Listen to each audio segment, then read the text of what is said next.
Mike here. Today I wanted to talk to you guys about my favorite fence energizer.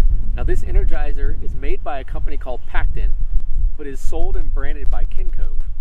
It's the EKD 16, and that 16 stands for joules. Its maximum output is 16 joules. But what's really cool about this energizer is it's configurable. You can run it at 16 joules or you can run it at 9 joules. And the way you change that is you basically change which lug is connected to your fence. So right now I have this green lug, which is connected to ground, and I have this yellow lug, which is connected to the fence. When it's on the yellow lug, it runs at 9 joules as maximum output. If I were to move the wire over to the red lug, it would run at 16 joules maximum output. Another cool feature about this energizer is it's Wi-Fi enabled.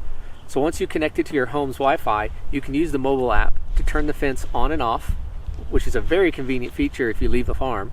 You can also set alarms so it can tell you when the voltage drops too low on your fence or the stored joules go too high. So I'm going to show you a little bit about the mobile app. So as you can see on the screen, its current status is off.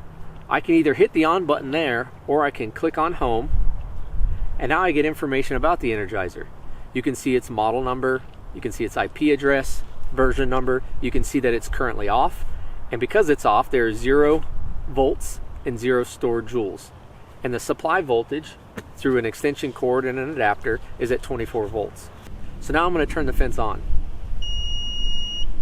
The fence is now on, and you can see in the application it's starting to tell me information about the energizer. Right now the fence voltage is at 8.1 kilovolts and the joules are at 14 joules.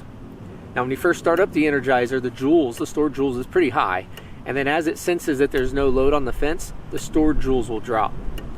If you see the stored joules start to grow and grow and grow, that means you've probably got a short somewhere on your fence. And what the energizer has decided to do is store up more energy to really send it out on that fence when it needs to. And now I'm going to turn it off.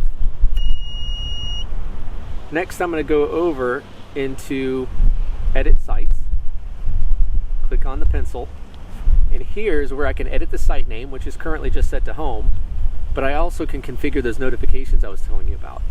You can notify when it's offline, you can notify when the fence is on and off, and you can also notify when the volts go below a certain setting or the joules go above. Or if this energizer had a battery, which it doesn't, you could also notify it when the battery goes too low. What's cool about notifying when the fence is on and off is if you've got other family members using the mobile app, you know when they've turned the fence on and off, which is really important if you're working on the fence, as I have found out. Well, I hope you've learned a lot about this particular energizer, and if you have any questions, please ask me in the comments.